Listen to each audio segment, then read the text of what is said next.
وقت پر شادی نہ ہونا، یہ بہت بڑا مسئلہ آج کل کا ہے۔ اس میں ہمارے نوجوان لڑکے بھی بگڑ رہے ہیں، لڑکیاں بھی بگڑ رہی ہیں۔ آپ کا علاقہ پھر بھی اس معاملے میں ٹھیک ہے، میں جانتا ہوں اچھی طریقے سے، لیکن بہت سارے علاقوں میں دیکھا جاتا ہے کہ نوجوان لڑکے 25 اور 28 سال کی عمر کو پہنچ چکے ہیں، ابھی تک ان کی شادی کا کوئی انتظام نہیں ہے۔ آج بہت ساری لڑکیاں ایسی ہیں جو جوان ہو چکی ہیں، ان کی عمر شادی کو ہو چکی ہے، لیکن ان کی شادی کا کوئی انتظام نہیں ہو پا رہا ہے۔ آج اگر ہم بہت سارے علماء کی زبان سے بارہا سنا کرتے ہیں کہ نکاح کو آسان بناؤ اور نکاح کے لیے لڑکیوں کے لیے آسانی پیدا کیا کرو، بارات کو ختم کرو، جہیز کی لعنت کو ختم کرو، میرے پیارے ساتھیوں وہیں پہ ضرورت پڑتی ہے آج ہم لڑکوں کے لیے بھی نکاح کو آسان بنائیں۔ آج ہمیں یہ لگتا ہے کہ جب تک ولیمے میں 1-8 لاکھ روپے کا خرچ نہ کر دیا جائے، جب تک مہر کے طور پہ 2-4 تولے سونے کا انتظام نہ کر دیا جائے، 20-50 ہزار روپے کا انتظام نہ کر دیا جائے، اس وقت تک لڑکے کا نکاح نہیں ہونے والا ہے۔ یہ ماحول آپ کے یہاں کتنے تک کا آپ کے یہاں مہر چلتا ہے؟ بھئی زیادہ سے زیادہ آپ دے سکتے ہو، کم سے کم بھی دے سکتے ہو، لیکن شریعت مجبور نہیں کرتی ہے، یہ بات آپ یاد رکھیے گا۔ ایک عورت اللہ کے نبی جناب محمد رسول اللہ کے پاس آتی ہے، آپ کے پاس آنے کے بعد کہنے لگے اللہ کے نبی میں اپنے آپ کو آپ کے لیے ہبہ کرتی ہوں، آپ مجھ سے شادی کر لیجئے۔ اللہ کے نبی نے اس کو دیکھا، آپ فرماتے ہیں مجھے تم سے نکاح کرنے کی حاجت نہیں ہے، میں تم سے شادی نہیں کر سکتا ہوں۔ اسی محفل میں ایک آدمی موجود ہے، کھڑے ہوتے کہنے لگے اللہ کے نبی اگر آپ ان سے نکاح نہیں کرنا چاہتے ہیں آپ میرا نکاح ان سے کرا دیجئے۔ اللہ کے نبی اس عورت سے کہتے ہیں میں تم سے شادی تو نہیں کر سکتا ہوں، یہ آدمی تم سے نکاح کرنا چاہتا ہے، اگر تمہیں یہ آدمی پسند ہو تو بتاؤ تمہارا نکاح میں اس سے کرا دیتا ہوں۔ کہنے لگے اللہ کے نبی آئی تو آپ ہی کے لیے تھی، لیکن اگر آپ یہ نکاح نہیں کرنا چاہتے ہیں تو کوئی بات نہیں، آپ اسی آدمی سے میرا نکاح کرا دیجئے۔ اللہ کے نبی اس آدمی سے سوال کر رہے ہیں اگر نکاح میں عورتوں کے لیے آسانی ہے، ہم اگر لڑکیوں کے لیے نکاح میں آسانی کریں تو آج ہمیں لڑکوں کے بارے میں بھی خبر لینے کی ضرورت ہے۔ بیچارے نوجوان اس وجہ سے ان کی شادیاں نہیں ہو پا رہی ہیں کیونکہ مہر میں دینے کے لیے ان کے پاس زیادہ رقم موجود نہیں ہے، اس وجہ سے ان کے نکاح میں دیری ہوتے چلی جا رہی ہے کیونکہ ان کے پاس ولیمے کے لیے لاکھوں روپے کے خرچے کا انتظام بھی نہیں ہے۔ اللہ کے نبی سوال کرتے اے نوجوان یہ بتا اگر میں تیرا نکاح اس سے کرا دیتا ہوں تو تیرے پاس مہر میں دینے کے لیے کیا ہے؟ کہنے لگا اللہ کے نبی ایک لنگی میرے پاس موجود ہے، میں وہی اس عورت کو دے سکتا ہوں، وہ بھی آدھی پھاڑ کر کے دوں گا۔ اللہ کے نبی بیان فرماتے ہیں پھر نہ تمہارے کام کی نہ اس کے کام کی بچے گی۔ ایسا کرو، اللہ کے نبی کے الفاظ پہ غور کریں، التمس ولو خاتما من الحدید، اے نوجوان اپنے گھر پہ چلے جاؤ اور وہاں پہ تلاش کر کے آنا، اگر تمہیں لوہے کی ایک انگوٹھی مل جائے تم اسی کو لے کر کے چلے آنا، میں اس کو مہر بنا کر کے نکاح کرا دیتا ہوں۔ لوہے کی انگوٹھی کتنے روپے کی مل جائے گی بولو؟ آج کے زمانے میں 5 روپے کی ملتی ہے کہ نہیں؟ معلوم ہوا کہ 5-10 روپے کے اوپر بھی مہر باندھی جا سکتی ہے، لیکن آج کل ہمارے ذہن میں تو اس کا تصور بھی نہیں ہو سکتا ہے۔ ہمیں لگتا ہے السلام علیکم رحمۃ اللہ، کھانا کا ٹوکن 60 روپیہ کر دیا گیا ہے، آپ حضرات جائیے اور کھانا کھائیے 60 روپے میں، اگر کسی کو پیک بھی کروانا ہے تو پیک بھی کرا سکتے ہیں 60 روپے میں۔ تو آج ہمیں کیا لگتا ہے کہ جب تک مہر میں لمبی چوڑی رقم نہ متعین کی جائے جب تک نوجوان کا نکاح نہیں ہوگا۔ اللہ کے نبی اس کو حکم دیتے ہیں لوہے کی انگوٹھی ملے تو لے کر کے آؤ۔ وہ آدمی اپنے گھر میں جاتا ہے، تلاش کرتا ہے، تھوڑی دیر کے بعد مایوس ہو کر کے آتا ہے، اس نوجوان کا چہرہ اترا ہوا تھا۔ اللہ کے نبی سوال کرتے ہیں نوجوان کیا بات ہے؟ آنے کے بعد کہنے لگا اللہ کے نبی میں اپنے گھر میں تلاش کر کے آ چکا ہوں، مجھے اپنے گھر میں تو لوہے کی انگوٹھی مہر میں دینے کے لیے نہ مل سکی۔ تھوڑی دیر کے بعد وہ نوجوان اس محفل سے جانا چاہ رہا تھا، اللہ کے نبی جناب محمد رسول اللہ صلی اللہ علیہ وسلم کی نظر پڑ جاتی ہے، آپ اس نوجوان کو اپنے پاس بلاتے ہیں، اے نوجوان کیا بات ہے، تم کہاں چلے جا رہے ہو؟ کہنے لگا اللہ کے نبی جب میں مہر میں دینے کے لیے میرے پاس کوئی چیز نہیں تو پھر میرا نکاح کیسے ہو سکتا، میں واپس چلا جا رہا ہوں۔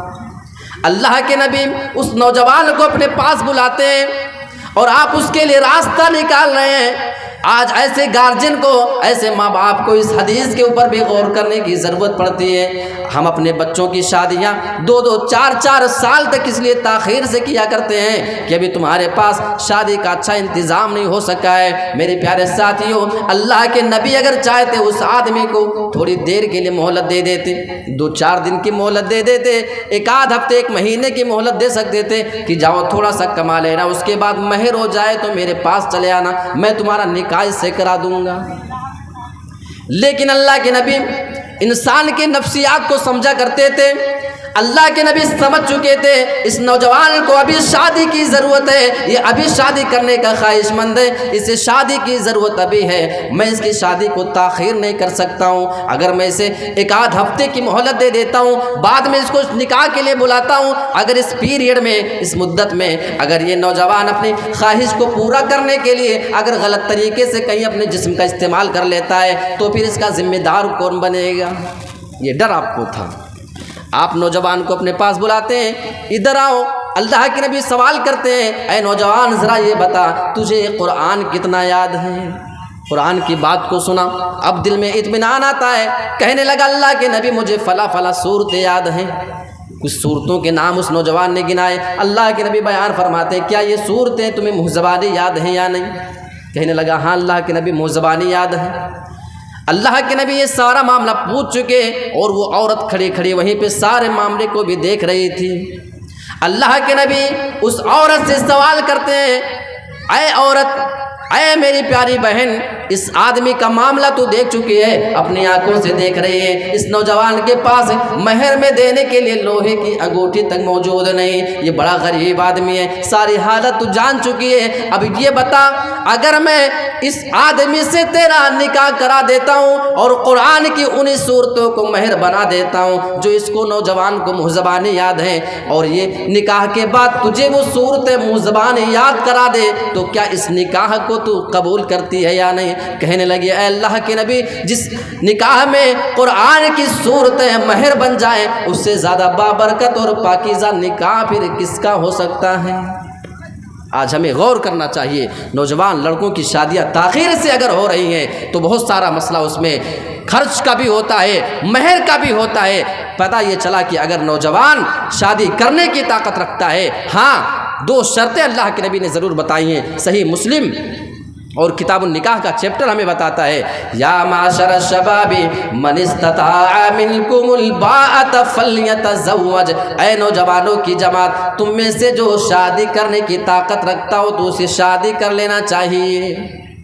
یہاں اللہ کے نبی لفظ باء کا ذکر کر رہے ہیں، اور لفظ باء میں 2 چیزیں آتی ہیں، ایک تو انسان جسمانی طور پہ اتنا طاقتور ہو کہ اپنی بیوی کا حق ادا کر سکتا ہو، اور دوسرا انسان اتنا کما لیتا ہو کہ اپنی بیوی کا پیٹ پال سکے، اس کو 2 وقت کھانے کھلانے کی طاقت رکھتا ہو، فلیتزوج، کسی تیسری چیز کی ضرورت نہیں پڑتی، اس آدمی کو شادی کر لینا چاہیے۔ اچھا اس سے فائدہ کیا ہوگا؟ 2 فائدہ اللہ کے نبی بیان فرما رہے ہیں، فَإِنَّهُ أَغَضُّ لِلْبَصَرِ وَأَحْسَنُ لِلْفَرْجِ، ایسا کرنے سے انسان کی نظر کی بھی حفاظت ہوتی ہے اور انسان کی شرمگاہ کی بھی حفاظت ہو جایا کرتی ہے۔ اگر نوجوان چاہتے ہیں کہ وہ اپنی زندگی کو خوشگوار بنائیں تو وقت پہ ان کو نکاح کر لینا چاہیے، یہ اللہ کے نبی صلی اللہ علیہ وسلم کی تعلیم ہے۔ نوجوانوں کے بگڑنے کی ایک اور بڑی وجہ، 6 چیزیں ہو گئی، 7ویں چیز شرمگاہ کا غلط استعمال۔ کتنے نوجوان ہیں جو دھڑلے کے ساتھ اپنی شرمگاہ کا غلط استعمال کر رہے ہیں۔ ایسے نوجوانوں کو اللہ کے نبی صلی اللہ علیہ وسلم کی اس حدیث سے نصیحت حاصل کرنا چاہیے۔ حدیث ہے مسند احمد کی، ایک آدمی اللہ کے نبی کے پاس آتا ہے، آنے کے بعد کہنے لگا اللہ کے نبی مجھے زنا کرنے کی خواہش ہو رہی ہے، میں زنا کرنا چاہتا ہوں، اذن لی بالزنا، اے اللہ کے نبی آپ مجھے زنا کرنے کی اجازت دے دیجئے، میں کسی عورت سے زنا کرنا چاہتا ہوں۔ صحابہ اس آدمی پہ پل پڑے، اس کو ڈانٹا پھٹکارا، کیسی بات ہے اللہ کے نبی کے سامنے کر رہے ہو؟ اللہ کے نبی اس نوجوان کو اپنے پاس بلاتے ہیں، آپ اس سے سوال کرتے ہیں، اے نوجوان میرے پاس آؤ، کیا بات ہے؟ نوجوان آنے کے بعد کہنے لگا، اے اللہ کے نبی مجھے زنا کرنے کی خواہش ہو رہی ہے، آپ مجھے زنا کرنے کی اجازت دے دیجیے۔ اب اللہ کے نبی ٹھیک ہے میں تمہیں زنا کی اجازت بعد میں دوں گا، پہلے تم میرے کچھ سوالوں کا جواب دے کر کے چلے جاؤ۔ اللہ کے نبی اس آدمی سے سوال کر رہے ہیں، اور یہ سوال ہر نوجوان سے پوچھا جائے گا، ہر نوجوان اس بات کو، اس ذمہ داری کو محسوس کرے۔ اللہ کے نبی سوال کرتے ہیں اتحبہ لامک، اے نوجوان میں تجھے اگر کسی عورت کے ساتھ زنا کرنے کی اجازت دے دوں، پہلے یہ بتا کہ کیا کوئی آدمی اگر تیری ماں کے ساتھ زنا کرے تو کیا یہ بات تمہیں پسند آئے گی؟ کہنے لگا اللہ کے نبی بالکل نہیں، کوئی میری ماں کے ساتھ زنا کرے یہ مجھے پسند نہیں۔ اتحبہ لابنتک، اگر کوئی تمہاری بیٹی کے ساتھ زنا کرے کیا یہ بات تمہیں پسند آئے گی؟ کہنے لگا اللہ کے نبی بالکل نہیں۔ اتحبہ لاختک، تیری بہن کے ساتھ کوئی زنا کرے کیا یہ بات تجھے پسند آئے گی؟ کہنے لگا اللہ کے نبی بالکل نہیں۔ آپ سوال بڑھاتے جا رہے ہیں، اتحبہ لعمتک، اگر کوئی تمہاری پھوپھی کے ساتھ زنا کرے کیا یہ بات پھر تمہیں پسند آئے گی؟ کہنے لگا اللہ کے نبی نہیں۔ آخری سوال سنیں، اتحبہ لخالتک، اگر کوئی تمہاری خالہ کے ساتھ زنا کرے کیا یہ بات تمہیں پھر پسند آئے گی؟ نوجوان جواب دیتا ہے لا واللہ، اے اللہ کے نبی بالکل نہیں، اللہ کی قسم مجھے یہ بات پسند نہیں ہے کہ کوئی میری ماں، بہن، بیٹی کسی پھوپھی کے ساتھ، میری خالہ کے ساتھ کوئی زنا کرے، مجھے یہ بات بالکل پسند نہ آئے گی۔ اللہ کے نبی جواب دیتے ہیں اگر میں تمہیں زنا کی اجازت دے دیتا ہوں اور تم کسی بھی عورت کے ساتھ، کسی بھی لڑکی کے ساتھ اگر زنا کرو گے، تم جس کے ساتھ زنا کرو گے وہ بھی کسی کی رشتہ دار ہوگی، کسی کی ماں، کسی کی بہن بیٹی، کسی کی پھوپھی، کسی کی خالہ ہو سکتی ہے، پھر اس آدمی کو یہ بات پسند کیسے آئے گی؟ فوضع یدہ علیہ، اللہ کے نبی جناب محمد رسول اللہ صلی اللہ علیہ وسلم نے اپنے ہاتھ مبارک کو اس آدمی کے سینے پہ رکھا اور آپ اس کے لیے دعا کرتے ہیں اللہم مغفر ذنبا، اے اللہ تو اس آدمی کے گناہ کو معاف فرما دے۔ اگر اس نوجوان نے سے پہلے کبھی کوئی کام غلط کر لیا تو اس کے گناہ کو تو معاف کر دینا۔ وحسن فرجہ، اور اس کی شرمگاہ کی تو حفاظت کر لے۔ وطہر قلبہ، اور اللہ رب العالمین تو اس آدمی کے دل کو پاک اور صاف کر دے، اس آدمی کے دل میں کبھی یہ غلط خیال نہ آئے۔ حدیث کے الفاظ ہیں کہ اس کے بعد وہ نوجوان دوبارہ کبھی پلٹ کر کے اس کام کی طرف نہیں گیا۔ اب سوال یہ پیدا ہوتا ہے کہ آج کا یہ نوجوان جو دوسروں کے ساتھ زنا کر رہا ہے، زنا یہ ایک راستہ ہے جس راستے سے آپ چل کر کے جائیں گے، یہ راستہ آپ کے گھر پہ بھی تو آ سکتا ہے۔ میرے پیارے ساتھیوں، آج کا نوجوان جواب دیتا ہے نہیں، ہمیں اپنی بہن پہ بھروسہ ہے، ہمیں اپنی بیٹی پہ بھروسہ ہے، وہ ایسا نہیں کر سکتی ہے۔ سوال یہ پیدا ہوتا ہے اگر آپ کو اپنے اوپر بھروسہ نہیں، اگر آپ اپنے آپ کو اس سے بچا نہیں سکتے ہو تو آپ پھر اپنی بہن بیٹی کے بارے میں یہ گارنٹی کیسے دے سکتے ہو؟ پہلے اپنے آپ کو بچاؤ، اس کے بعد اپنے گھر کی عزت کے بارے میں آپ کو بھی فکر کرنے کا حق حاصل ہے۔ میرے پیارے ساتھیوں، آج نوجوانوں کو غور کرنا چاہیے کس طریقے سے لوگوں کی عزتیں لوگ نیلام کر رہے ہیں۔ اپنے گھر کی عزت کی بات آتی ہے تو ہمیں اپنی عزت بہت پیاری لگتی ہے، لیکن غیر کی عزت سے کھیلنا ہمارے لیے بہت آسان لگتا ہے۔ اچھا، بگاڑ کے اسباب کی اگر بات کریں تو ہماری بہنوں کے لیے ایک خاص پیغام، یہ بے حیائی کا جو دور ہے، لڑکے اور لڑکوں کا ایک ساتھ ایک جگہ تعلیم حاصل کرنا، ان کے ساتھ اٹھنا اور بیٹھنا، بے حیائی کے ساتھ نکلنا، ایک ٹیبل پر ایک بنچ پر بیٹھ کر کے علم حاصل کرنا، یہ بہت بڑا معاملہ۔ آپ کے یہاں کا معاملہ تو میں نہیں جانتا ہوں، ایک مرتبہ مجھے بنگال میں مالدہ میں ایک نکاح میں شرکت کرنے کا موقع ملا، اور نکاح کے بعد یہ ہوا کہ کھانا کھا کے جانا ہے، تو ایسے انتظام تھا، وہ ٹینٹ وغیرہ لگا ہوا تھا، تو ہمیں لگا کہ کھانے کا انتظام کچھ الگ سے ہوگا کہیں پہ مردوں کا۔